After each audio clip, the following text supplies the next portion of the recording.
स्वागत दोस्तों आपका चैनल के सामने मौत में चलेंगे। सबसे पहले सबसे बड़ी न्यूज़ आपको बताएंगे दोस्तों, सुप्रीम कोर्ट के बैन लगाए जाने के बावजूद लगातार बीजेपी के खिलाफ सवर्ण समाज का विरोध लगातार जारी है। दोस्तों ऐसे में बताएंगे एससी एसटी ओबीसी समाज के लोग भी क्या आप सामने से मैदान में उतरने जा रहे हैं और देंगे सुप्रीम कोर्ट के बैन का करारा जवाब। डिटेल में जानकारी आप तक पहुंचाएंगे। इसी के साथ में चलेंगे एक और बड़ी खबर की तरफ, जहां पर यूजीसी के विरोध में बीजेपी के ही दफ्तर में घुस गए हिंदुत्ववादी संगठन के लोग और बताएंगे किस तरीके का विरोध हुआ है। दोस्तों इसी के साथ में चलेंगे एक और बड़ी अपडेट की तरफ, जहां पर बीजेपी के 5 और बूथ के एजेंटों ने अपना इस्तीफा दिया है दोस्तों, और एक शक्ति केंद्र के प्रभारी ने भी इस्तीफा दिया है। वहीं पर गिरिराज सिंह के बयान के बाद जमकर उनको खरी खोटी सुनाई गई है दोस्तों। निशिकांत दुबे को भी आड़े हाथ लिया गया है। बताएंगे कमेंट में किस तरीके से दी गई है भद्दी भद्दी गालियां। और इसी के साथ में मायावती ने यूजीसी के मामले को लेकर टिप्पणी की है दोस्तों। क्या एससी एसटी और ओबीसी समाज का एक बड़ा आंदोलन होने की हो रही है बड़ी तैयारी, बताएंगे डिटेल में क्या है पूरा मामला, एक एक करके चलेंगे। सारी बड़ी खबरें आप तक पहुंचाएंगे दोस्तों। लेकिन उससे पहले अगर आप भी मानते हैं कि एससी एसटी और ओबीसी समाज के लोग एक बड़ा आंदोलन जल्दी ही लॉन्च करेंगे तो इस वीडियो को लाइक करके लाल बटन दबाकर चैनल को सब्सक्राइब करके बेल आइकन दबाकर कमेंट बॉक्स में अपनी राय जरूर लिखकर बताएगा। दोस्तों चलते हैं सबसे पहले सबसे बड़ी ब्रेकिंग न्यूज अपडेट की तरफ, जहां पर सुप्रीम कोर्ट ने बीते दिन 29 जनवरी को एक बड़ा फैसला लिया दोस्तों, और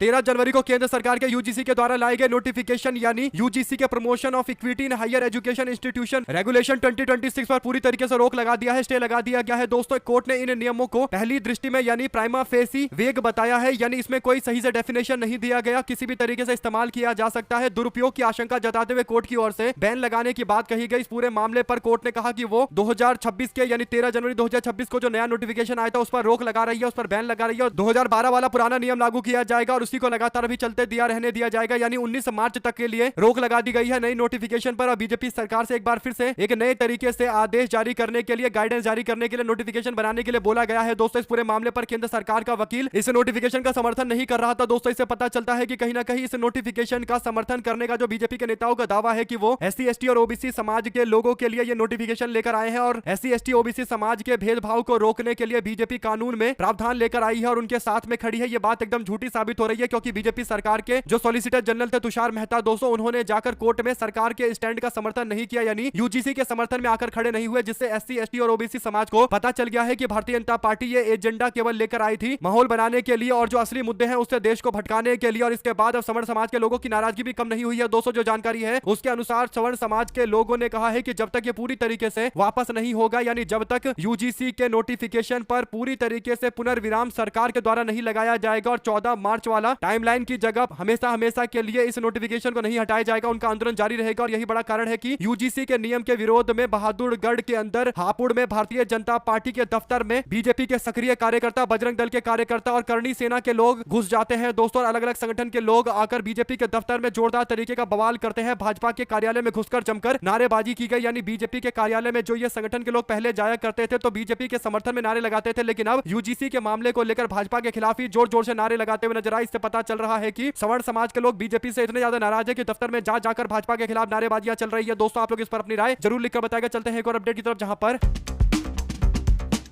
और यूजीसी के मामले को लेकर इस्तीफा भी अभी रुकने को तैयार नहीं है दोस्तों। बीते दिन भी 5 बूथ के बीजेपी के अध्यक्ष ने अपना इस्तीफा दिया। एक शक्ति केंद्र के प्रभारी ने भी अपने पोस्ट से इस्तीफा दे दिया। इन्होंने अपना इस्तीफा भेजते हुए भारतीय जनता पार्टी के पदाधिकारियों को कहा कि वो बीजेपी को चेतावनी देते हुए इस्तीफा दे रहे हैं, ये कानून पूरी तरीके से खत्म होना चाहिए। शक्ति केंद्र के प्रभारी भारतीय जनता पार्टी के गौतम बुद्ध नगर जिले के अध्यक्ष सामूहिक तौर पर अपना इस्तीफा भेज रहे हैं दोस्तों, और कह रहे हैं कि इस मामले को जन जन तक पहुंचाएंगे और जब तक ये पूरी तरीके से कानून वापस नहीं होगा आंदोलन जारी रहेगा। इसी के साथ में भारतीय जनता पार्टी के नेता गिरिराज सिंह और दूसरे नेता निशिकांत दुबे इस पूरे मामले पर नरेंद्र मोदी को क्रेडिट देने के लिए आए दोस्तों, यानी नरेंद्र मोदी ने यूजीसी के नोटिफिकेशन पर एक शब्द नहीं बोला था, लेकिन गिरिराज सिंह सुप्रीम कोर्ट के बैन लगाए जाने के बाद बोलते हैं कि आदरणीय प्रधानमंत्री नरेंद्र मोदी जी एवं माननीय गृह मंत्री श्री अमित शाह जी का हार्दिक आभार। यूजीसी नियम पर माननीय सर्वोच्च न्यायालय के द्वारा रोक से देश के अंदर विद्यार्थियों, शिक्षकों और शैक्षिक संस्थानों को बड़ी राहत मिली है। मोदी सरकार की पहचान सबका साथ, सबका विकास, एकता के साथ न्याय, संतुलन और संवैधानिक मूल्यों की दृढ़ता है। गिरिराज सिंह का जो ये बयान आया दोस्तों सोशल मीडिया पर पोस्ट आया, पहले तो उनके बयान को करेक्ट करते हुए लोगों ने कहा कि नए यूजीसी के नियमों का जो क्रेडिट आप मोदी और अमित शाह को दे रहे हैं कि इन्होंने बैन लगवाया है, इन्होंने तो एक शब्द नहीं बोला था आंदोलन के बीच में, तो आप क्रेडिट कैसे दे रहे हो, श्रेय कैसे दे रहे हो। इसके बाद लोगों ने कमेंट में निशाना साधना शुरू कर दिया। लोगों ने कहा कि आगे 2 कौड़ी का आभार प्रकट करने के लिए इतने दिन कहां पर थे। इसके बाद कुछ लोगों ने बोला कि निर्लज एक बार फिर से तू आ गया, यूजीसी बिल लाया किसने, और राहुल गांधी ने या कांग्रेस पार्टी ने। चाटुकारिता की भी हद होती है, यानी लाया मोदी और अमित शाह और आभार भी मोदी और अमित शाह का कर रहे हो कि दोनों ने वापस करवा दिया। पोस्ट को डिलीट करो और फालतू बातें करना बंद करो। इस तरीके से लगातार सोशल मीडिया पर लोगों ने प्रतिक्रियाएं दी। जो दोस्तों यानी अगर बीजेपी के नेता गिरिराज सिंह अपना कमेंट पढ़ेंगे तो उनको समझ में आ जाएगा कि किस तरीके से उनको लपेटा जा रहा है और आईना दिखाया जा रहा है। अगर अपना कमेंट नहीं बंद किया दोस्तों तो ये गालियां और ज्यादा बढ़ती हुई नजर आएंगी। इसी के साथ में एक और बीजेपी के नेता निशिकांत दुबे हैं दोस्तों, वो भी होशियारी दिखाने के लिए आए थे, जिस पर फिर बीजेपी के समर्थकों ने इनको भी पकड़ लिया। हुआ ये कि निशिकांत दुबे आते हैं और कहते हैं कि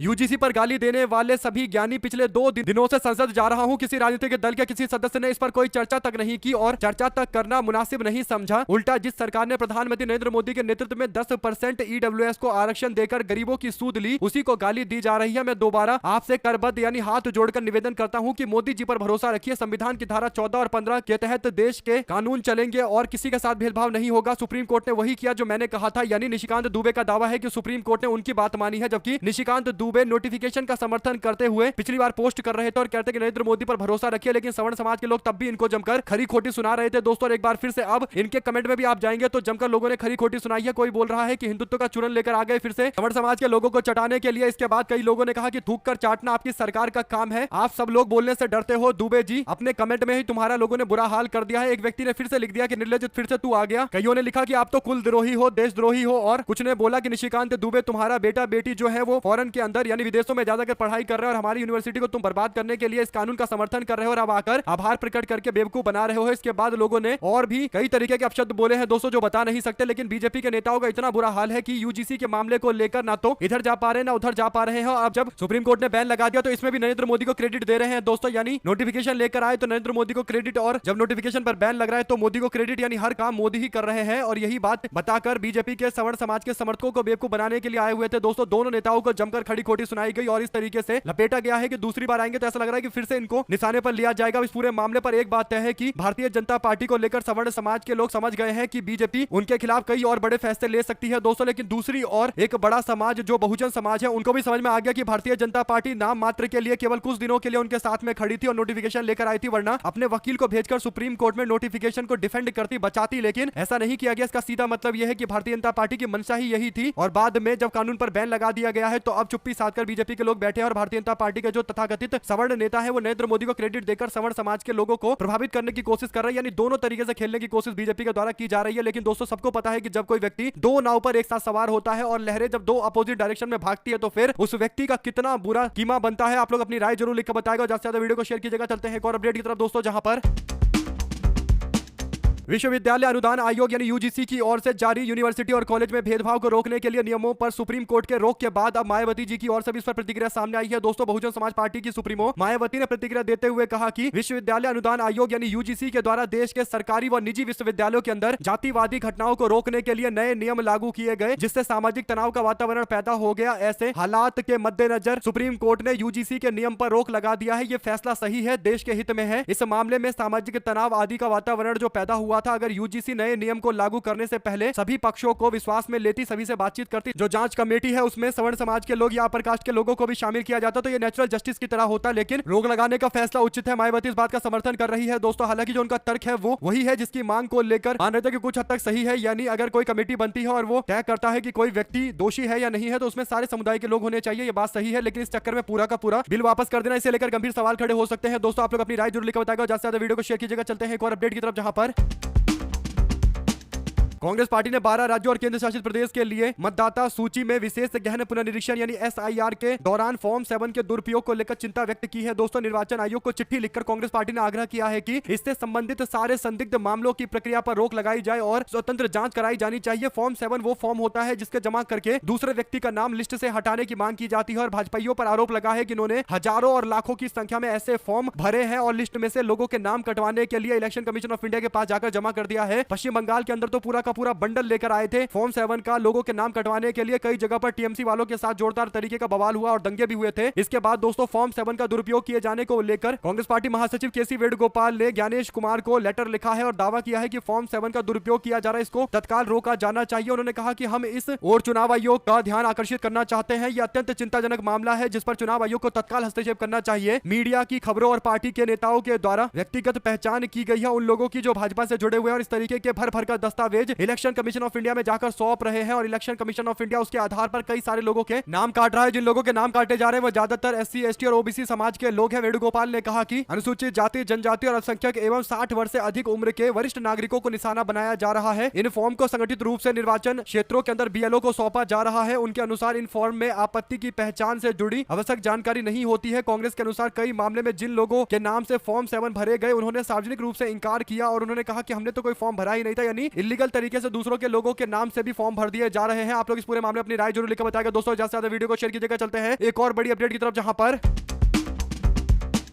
कांग्रेस पार्टी ने मध्य प्रदेश के भोपाल का भी एक उदाहरण दिया है। दोस्तों कांग्रेस ने बताया कि खबर यह है कि मध्य प्रदेश के भोपाल के अंदर जहां पर लोगों के नाम और मोबाइल नंबर का इस्तेमाल वोटर लिस्ट से नाम कटवाने के लिए किया जा रहा है, यानी माधव प्रसाद जोशी और जितेंद्र माझी के नाम और नंबर से फिरोज खान और अनीस खान का नाम कटवाने का फॉर्म भर दिया गया। लेकिन माधव जोशी ने फिरोज खान के बारे में पूछे जाने पर कहा कि वो तो जानते भी नहीं है कि आखिर फिरोज खान कौन है और जितेंद्र को भी नहीं पता है कि आखिर अनीस खान कौन है। लेकिन जितेंद्र और माधव के नाम से फिरोज और अनीस का नाम कटने के लिए फॉर्म भर दिया गया दोस्तों, यानी फॉर्म 7 दाखिल कर दिया गया। और जिन लोगों के नाम वोटर लिस्ट में पहले ड्राफ्ट में आ गए हैं उन लोगों के नाम हटाने की बड़ी साजिश चल रही है। इसी तरीके से राजस्थान के अंदर भी हजारों वोट काटने और जोड़ने का आवेदन दिया गया है। इसके पीछे बीजेपी के नेताओं का हाथ है। बीजेपी ऐसी धांधली करके लोगों के संवैधानिक अधिकार से लोगों को वंचित कर रही है। ये वोट चोरी है और देशद्रोह है। इस पाप के लिए जनता नरेंद्र मोदी और बीजेपी को कभी माफ नहीं करेगी। आप लोग अपनी राय जरूर लिखकर बताएगा दोस्तों, अगर आप भी मानते हैं कि इससे गंभीर और क्या मामला हो सकता है। लेकिन चुनाव आयोग के द्वारा इस पर एक भी जवाब नहीं दिया गया है। इससे लग रहा है कि चुनाव आयोग भी चुप्पी साध कर बैठा है, मामले को हल्के में जैसे तैसे बिताने की कोशिश की जा रही है। आप लोग अपनी राय जरूर लिखकर बताएगा। चलते हैं एक और बड़ी अपडेट की तरफ, जहां पर मुख्यमंत्री योगी आदित्यनाथ को लेकर अब देश के ज्योतिर्मठ के शंकराचार्य अभिमुक्तेश्वर सरस्वती ने एक बड़ा बयान दिया दोस्तों। उन्होंने योगी आदित्यनाथ पर निशाना साधते हुए कहा कि योगी आदित्यनाथ बंगाल के हिंदुओं के न्याय की बातें करते हैं, लेकिन यहां पर सनातन के लोगों का अपमान करते हैं, शंकराचार्य का अपमान करते हैं और उनके नाम पर वोट जरूर मांगते हैं। योगी के शासनकाल के दौरान वेद पाठ करने वाले बटुकों पर लाठियां चलाई जाती है। किस मुंह से मुगल काल के मुद्दे उठाते हैं ये लोग, किस मुंह से बांग्लादेश को लेकर लबबाजी करते हैं और अब जनता इनसे सवाल पूछ रही है। कुल मिलाकर दोस्तों शंकराचार्य ने भारतीय जनता पार्टी और खासकर योगी आदित्यनाथ सरकार के दोहरे एजेंडे को लेकर एक्सपोज करने वाला बयान दिया है। आप लोग अपनी राय जरूर लिखकर बताएगा। चलते हैं एक और अपडेट की तरफ, जहां पर राजस्थान के अंदर जोधपुर के अंदर कथावाचक प्रेम भाईसा की संदिग्ध मौत हो गई दोस्तों। ऐसा कहा जा रहा है कि साध्वी को बुखार था, आश्रम के ही किसी कंपाउंडर को बुलाकर उनको गलत इंजेक्शन दिया गया, इसके बाद वो मूर्छित हो गई और इस पूरे मामले को लेकर जो थ्योरियां चल रही है उस पर अब जांच पड़ताल करने की मांग की गई है। हनुमान बेनीवाल ने जांच की मांग करते हुए इस मुद्दे की तह में जाने के लिए बोला है दोस्तों। आपको बता दें कि प्रेम भाईसा से जुड़ा हुआ एक सोशल मीडिया पर वीडियो वायरल हुआ था दोस्तों, जिसमें आपत्तिजनक स्थिति में वो नजर आ रही थी। बाद में पता चला कि ये AI वीडियो है। इसके बाद उन्होंने कहा कि वो किसी भी तरीके का प्रमाण देने को तैयार है कि वीडियो गलत है और उनके चरित्र के हनन करने की कोशिश की गई थी। इस बात को लेकर वो काफी नाराज चल रही थी दोस्तों। हालांकि इस पूरे मामले पर शक की सुई कई लोगों के ऊपर घूम रही है दोस्तों। जांच पड़ताल से ही आखिर पता चलेगा कि आखिर पूरा मुद्दा क्या है। जयपुर जैसे शांत शहर के अंदर एक लोकप्रिय साध्वी के साथ ऐसा हो जाना अपने आप में लोगों को विचलित करने वाला है। देखते हैं इस पूरे मामले पर जांच पड़ताल के बाद क्या कुछ निकलकर सामने आता है। हालांकि बीजेपी सरकार ने अभी तक जांच के आदेश नहीं दिए हैं। आप लोग अपनी राय जरूर लिखकर बताएगा दोस्तों। ज्यादा से ज्यादा वीडियो को शेयर कीजिएगा। चलते हैं एक और अपडेट की तरफ, जहां पर भारतीय जनता पार्टी के नेता असम के मुख्यमंत्री आजकल ऐसा बयान दे रहे हैं जिससे भारतीय जनता पार्टी को उन्होंने पूरी तरीके से दुनिया भर के अंदर एक्सपोज कर डाला है दोस्तों, जिसे कहते हैं कि नंगा कर देना। उस तरीके की चीजें कर दी है मुख्यमंत्री हिमंत बिस्वा शर्मा ने। दरअसल जो अपडेट है उसके अनुसार हिमंत बिस्वा शर्मा कहते हैं कि उनकी पार्टी 5 लाख शिकायतें असम के अंदर दर्ज करवा चुकी है। 5 लाख